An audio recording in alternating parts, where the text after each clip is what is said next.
ঠিক আছে বাবা, আমি সরি, সত্যি সরি। আমি জানি। তাহলে মাফ কর। হ্যাঁ, একদিন করব। তার মানে কি আজকে করবি না? আজকের জন্য অভিমানটা থাক। আমি কিন্তু সত্যি বের করে ফেলবো। আমি অনেক বড় ডিটেকটিভ। তাই নাকি? হ্যাঁ, আমি টিভিতে অনেক ডিটেকটিভ দেখেছি। তুমি কোনো বিয়ে টিয়ে করে ফেলনি তো ওখানে? মানে কোনো একটা সিক্রেট ফ্যামিলি যার ব্যাপারে আমরা কেউই জানি না, আমরা এখানে আছি, ওখানে একটা সিক্রেট ফ্যামিলি তোমার। রসু, এনাফ। আমি সীমা ছাড়াচ্ছি না, আমি সত্য বলছি। সত্যি না, আমি বুঝি তুই অভিমান করছিস, আর অভিমান করতে করতেই এখন বেয়াদবি শুরু করে দিয়েছিস। আজ যখন এই জানালার দিকে তাকিয়েছিলাম, বড় চাচার কথা খুব মনে পড়ছিল।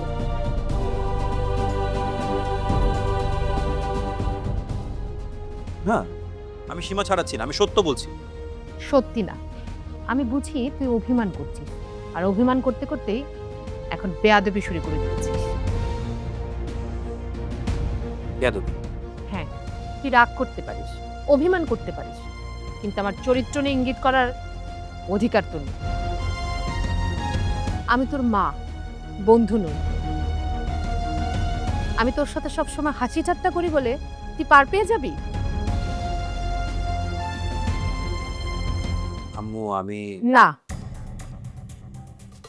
এখন আমি বলবো, তুই শুনবি। তুই জানিস আমি কত বছর ধরে লড়াই করেছি?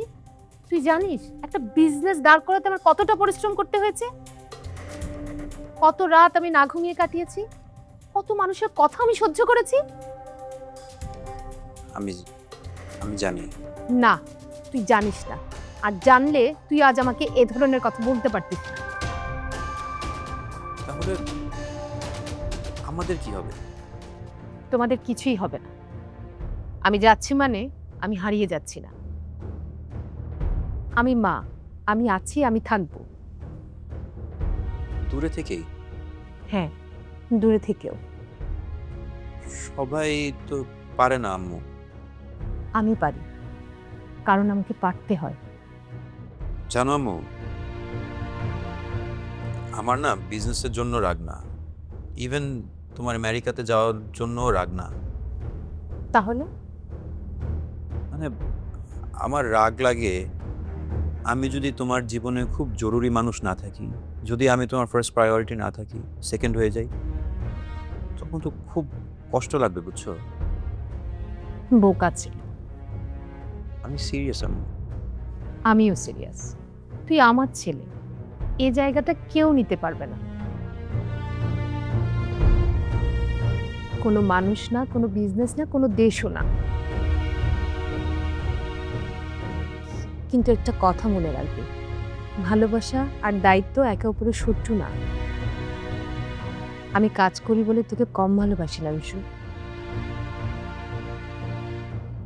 আমি দূরে যাই বলে তুইও আমার কাছে কম হয়ে যাস না।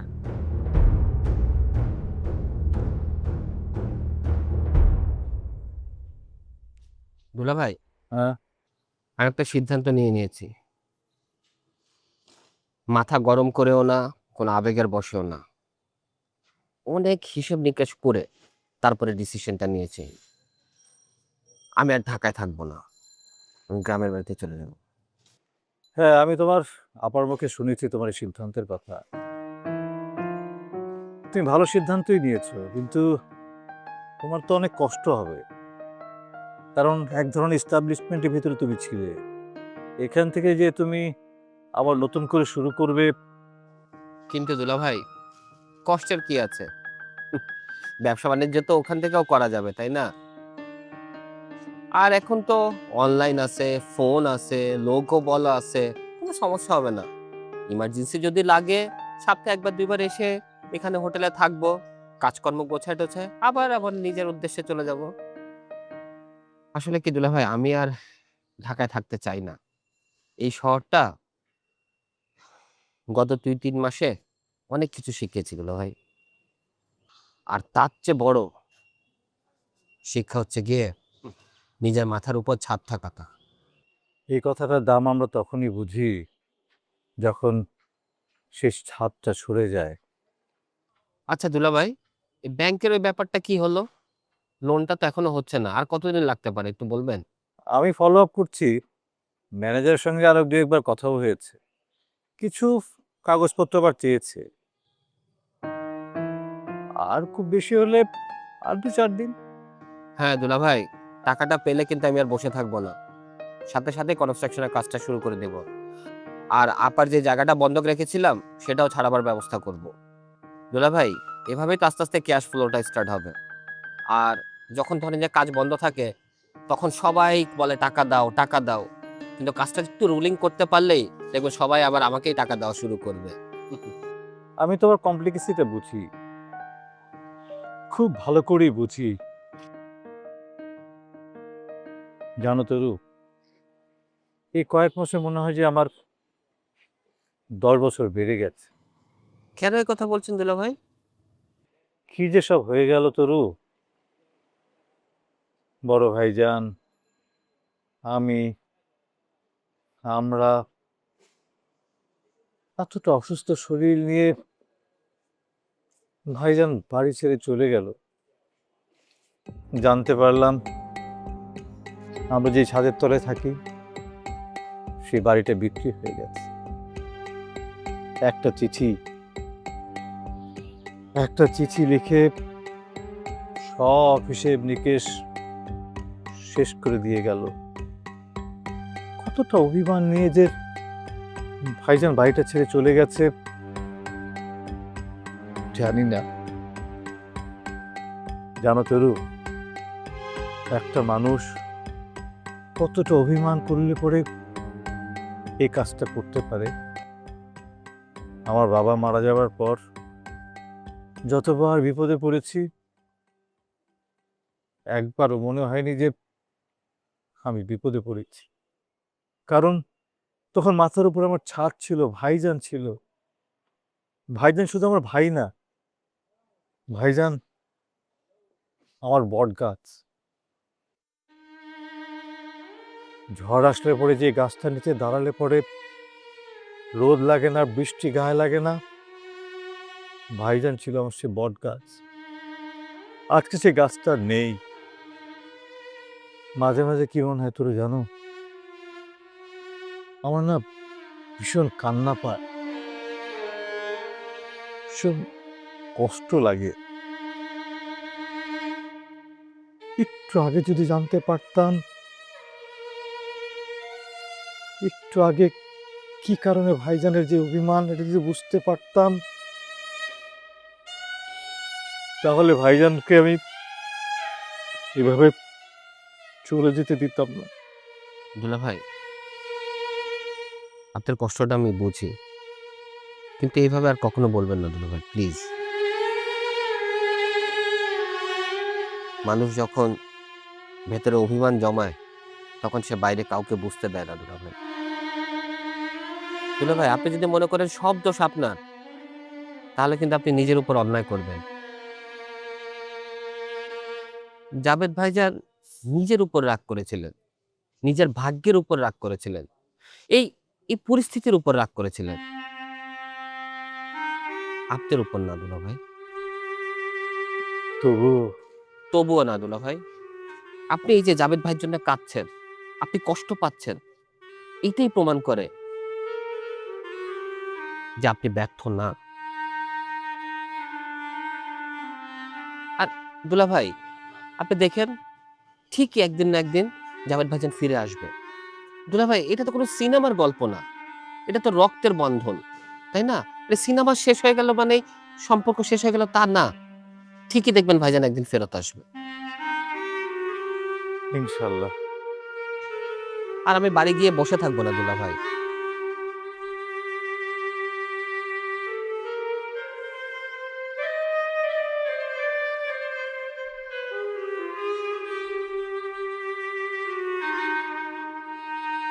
হ্যালো,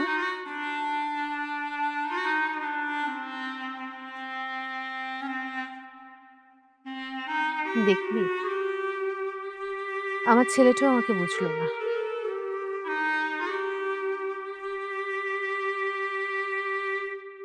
মিষ্টি, জীবনে আমাকে অনেক মানুষ ভুল বুঝেছে। আমি যখন ব্যবসা করতে গিয়েছি তখন মানুষ আমাকে বলেছে আমি অহংকারী। আমি যখন কাজ নিয়ে ব্যস্ত হয়ে গেছি তখন মানুষ আমাকে বলেছে স্বার্থপর। আর যখন আমি নিজের পায়ে দাঁড়াতে গিয়েছি তখন মানুষ আমাকে বলেছে আমি সংসার বুঝি না। তখন আমি কষ্ট পেয়েছি, কিন্তু কিছু মনে করিনি, কারণ কেউ আমার আপন ছিল না। আর আজকে রুশো যখন আমাকে এতগুলো কথা বলল তখন মনে হচ্ছে আমার বুকের ভেতরে কেউ হাত দিয়ে কিছু একটা কেড়ে নিয়ে গেল। আমি এতদিন ধরে একটা কথা খুব বিশ্বাস করতাম, পুরো পৃথিবীও যদি আমাকে ভুল বোঝে আমার ছেলে অন্তত আমাকে বুঝবে। আজ সে বিশ্বাসটা আমার ভেঙে গেল। তুমি এখন খুব কষ্ট পেয়েছো, তাই এমন লাগছে। না রে, আমি কষ্টটা ওর কথার জন্য পাচ্ছি না। আমি কষ্ট পাচ্ছি এতদিন ধরে ওর মনের ভেতরে এসব চলছে আর আমি টেরই পেলাম না।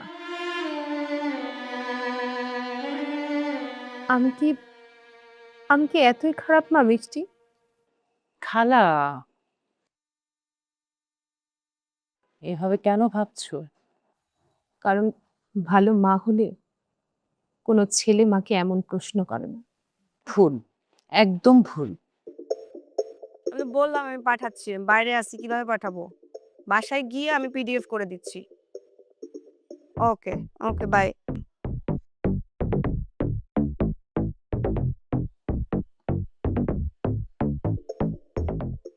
রুশো ভাই, আপনি যদি আমাকে কিছু বলার জন্য ডেকে থাকেন তাহলে বলেন। আমার কিন্তু আমার বাসায়ও যেতে হবে। হুম। আচ্ছা, আপনি কি আমাকে হু হু করার জন্য ডেকেছেন? না। তাহলে কিছু তো অবশ্যই হয়েছে।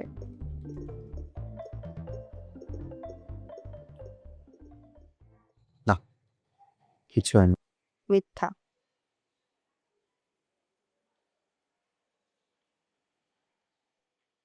বললাম তো কিছু হয়নি। আপনি যখন এই যে কিছু হয় না বলেন তখনই কিন্তু সবচেয়ে বেশি কিছু হয়।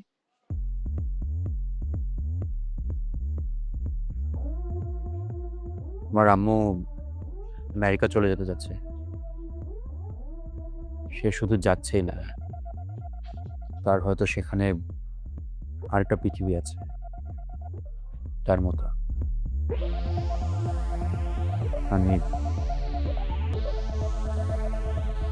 আমি বুঝতে পারছি না আমি কি করবো। কি করবেন মানে?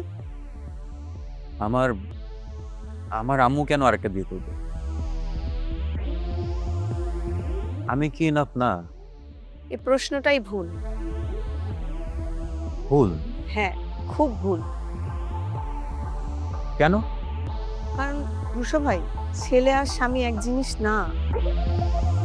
দুইটা সম্পর্কই খুব গুরুত্বপূর্ণ। তবে দুইটা সম্পর্ক দুই রকম, আলাদা। আপনার মা আপনাকে যেভাবে ভালোবাসে তার স্বামীকে অন্যভাবে ভালোবাসবে। আর এই দুটো ভালোবাসার মধ্যে কোনো কম্পিটিশন হয় না, তাও কেমন যেন লাগছে। সেটা লাগবেই। ছেলে এমন প্রশ্ন করে যখন সে কাউকে অনেক বেশি ভালোবাসে, কাউকে হারানোর ভয় পায়। সে ভিতরে ভিতরে এতটাই কষ্টে থাকে যে কাউকে বলতে পারে না, তখন মানুষ এরকম প্রশ্ন করে। ভালোবাসা আর অসম্মানের মধ্যে পার্থক্য আছে মা। আছে, অবশ্যই আছে। তবে রুশো আজকে ভুল করেছে, অনেক বড় ভুল করেছে। কিন্তু আমি জানি ওর সমস্যাটা অন্য জায়গায়। কোথায়? ও ভয় পায় আমাকে? না, তোমাকে হারাতে।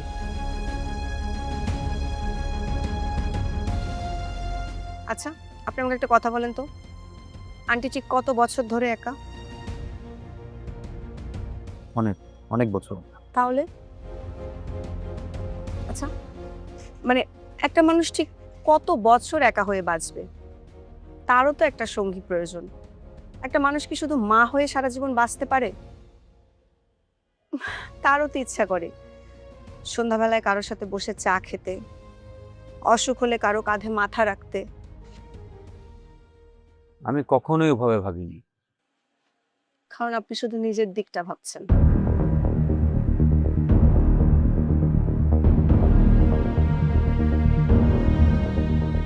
তুমি হয়তো বা বুঝতে পারো না, ও তোমার নামটা উচ্চারণ করার সময় ওর গলাটা বদলে যায়। ও পৃথিবীর সব মানুষের সাথে ঝগড়া করতে পারে, কিন্তু তোমার সাথে পারে না। আজকে করেছে কারণ ওর ভয়টা অনেক বেশি বেড়ে গেছে। তাই বলে এইভাবে? হ্যাঁ, কিন্তু হয়তোবা ওর এটা বলা উচিত হয়নি। একটা কথা বলি খালা। বল। আচ্ছা, তুমি কি মানুষ না? তোমার কি একাকিত্ব নেই? তোমার কি বেঁচে থাকার অধিকার নেই? তোমার কি সুখ পাওয়ার অধিকার নেই? আমি শুধু চাই আম্মু হ্যাপি থাকুক। তাহলে তাকে সুখী হতে দেন। আর সুখকে যদি আপনি খাঁচায় বন্দি করে রাখেন, তাহলে দেখবেন একদিন পাখিটা উড়ে যাওয়ার আগেই মরে গিয়েছে। আরেকটা কথা বলি, আপনি যদি চান আন্টি ভালো থাকুক, তাহলে আপনি কখনোই শুধু নিজের কাছে আন্টিকে রাখতে চাইতেন না। আপনি আন্টিকে ভালোবাসেন না, আপনি শুধু আন্টিকে নিজের কাছে রাখতে চান। আসলে আমরা খুব স্বার্থপর খালা। আমরা চাই মা শুধু মা হয়েই থাকুক, তার ব্যক্তিগত কোনো জীবন থাকবে না, তার কোনো সুখ পাওয়ার অধিকার থাকবে না। যেন মা না, একটা দায়িত্ব পালন করার মেশিন। কিন্তু আমি যখন তোমাকে দেখি, আমি কিন্তু শুধু তোমাকে রুশোর মা হিসেবে দেখি না, আমি তোমাকে একজন মানুষ হিসেবে দেখি, যে অনেক লড়াই করেছে, অনেক ত্যাগ স্বীকার করে এখন এই জায়গায় এসেছে।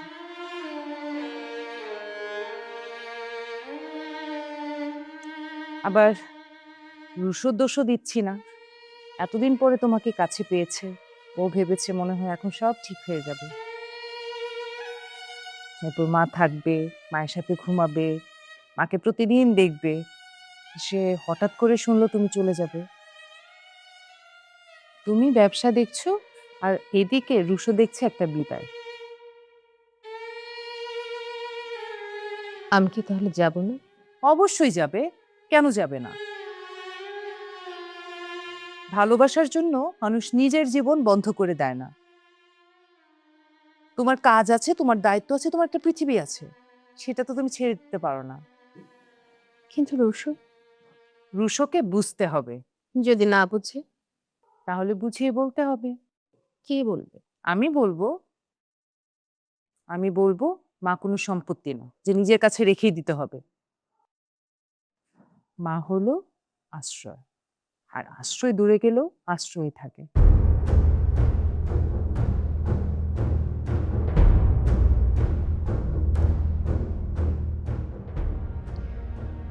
তুই এত বড় হয়ে গেলি কবে? রুশো ভাই আমি ছোটই আছি। না, তুই এখন এমন এমন কথা বলিস মনে হয় যেন আমি ছোট। আপনি ছোটই আছেন, কিভাবে? কারণ আপনি মানুষকে অনেক ভালোবাসেন, কিন্তু সে মানুষটা কি চায় এটা আপনি বুঝতেই পারেন না। আচ্ছা, ফিদার সাথে কথা হয়েছে তোর? হুম। রাগ করেছে? কিছুটা। ফ্রিদা তোকে খুব মিস করে। আমিও। তাহলে এত সোশ্যাল ডিস্টেন্সিং কেন? রুশো ভাই, কিছু দূরত্ব আসলে কিলোমিটারে মাপা যায় না। আমার মনে হয় ফ্রিদা শুধু তোকে নিজের কাছে রাখতে চায়। সেটা আমি জানি। তাহলে জানিসই যেহেতু, এতে খারাপ কি? রুশো ভাই, আসলে সব ভালোবাসা গ্রহণ করার অবস্থানে মানুষ সব সময় থাকে না। কখনো কখনো একটু দূরে দাঁড়িয়ে বিশ্বাস নিতে হয়। আচ্ছা শোনো, খাবো না বললে হবে? না খেলে কি শরীর ভালো থাকবে? না না না খাবো না বললাম, খাবো না। মানুষ মাঝে মাঝে একটা জায়গা ছাড়ে, জায়গাটার জন্য না, নিজের জন্য। আর আমি এখনো নিজের সাথে হিসাব মেলাতে পারি। তারপরও তোর জন্য দরজা সবসময় খোলা থাকবে। উফ, তুমি একটা মানুষকে পাগল বানায় ছাড়বা। এখন হাসি বের হলো? আমি না কখনো বড় কোনো স্বপ্ন দেখিনি, শুধু চেয়েছিলাম নিজের একটা ছোট্ট সাজানো সংসার, কিছু আপন মানুষ, আর সন্ধ্যায় দরজায় ফিরে আসার মতো একটা ঠিকানা। এই স্বপ্নগুলোই সবচেয়ে দামি মা।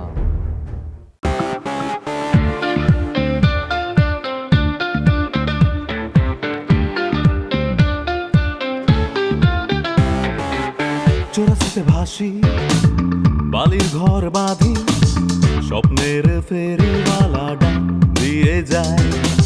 জীবনে কুয়াশা ধোয়াটে পথ, আলো আধারের সাথে খেলা চলেই যায়।